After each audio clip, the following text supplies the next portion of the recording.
1. So we have our fifth sample question. This again comes from section 6.2. So it says factor completely.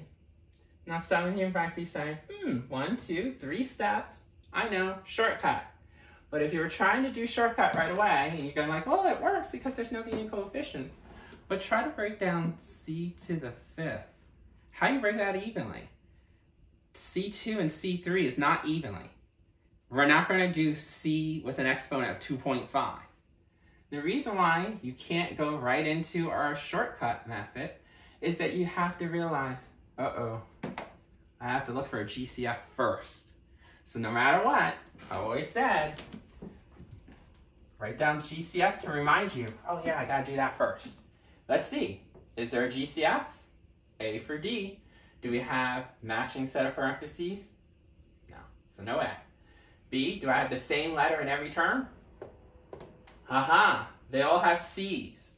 Remember, that means our GCF is going to be C, but what's the smallest exponent? 5 versus 4 versus 3?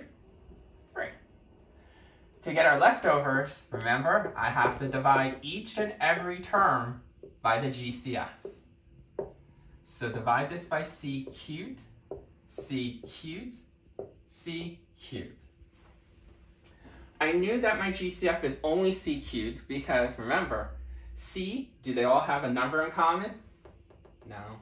Does it start with a negative? No. That's how I knew that was only going to be C cubed and not like 2C cubed or anything else. So my leftovers. 5 versus 3, more C's on top by an extra 2, so C squared. C4 versus C3, extra C left on top by just 1. Do you need the 1 there? Nope. Negative 8, remember, if you're dividing and you don't see a number, you can put a 1 there. So negative 8, divide by 1, still negative 8. And over here, C cubed, remember when there's a tie, no C's at all, but we still have the plus 12 to bring down. Now, just because you found a GCF doesn't make the problem factored completely. You factored it, but not necessarily completely. Once you realize that you have a GCF, focus on just our leftovers. When you focus on just our leftovers, notice it's 3 terms, no leading coefficient. So we're going to see if we can do shortcut for this guy. Okay, shortcut, remember? Step 1, setup.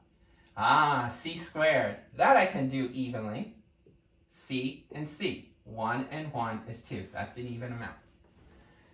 After setup, signs. Remember this plus means same signs.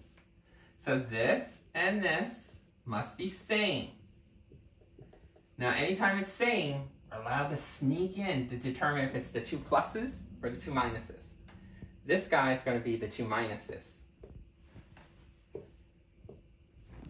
I got the same from here, but I got the type from here. Now, step 3, do all the combos of 12. 1 will always work. 2 will work since it's an even number. 3, 12 divided by 3 is 4. 4, it's already on the list, so you're done. I don't have to check 5 or 7 or 8. We only have 3 combos. Now that I got my combo list, step 4 says either going to have to add or subtract the list. Remember, the plus sign tells me I'm going to have to add my list. So when I add, I get a 13, I get an 8, I get a 7. Does anything match the middle? If it does, that means you can factor this out. 8, 8, hey, now I choose my combo. That is my step 5. Once I chose my combo, then we're going to have to put a number here and here based on who's higher. 6 is higher, that means it gets a negative, but they're both negative. So it doesn't really matter if you put the 6 here or here, as long as one gets the 6 and the other one gets the 2. Is this our final answer? No. Alex will mark this wrong if you only put this and this down. The reason why is because this times this won't give you c to the 5th. You've got to remember, if there is a GCF, make sure you bring it down as part of your final answer. Your final answer, you're going to type in, Alex, is c cubed, parentheses, c minus 6, parentheses, c minus 2. That's your final answer. Some of you might ask, should the 2 be first or should the 6 be first? That, it does not matter since they're the same signs. So that's your final answer.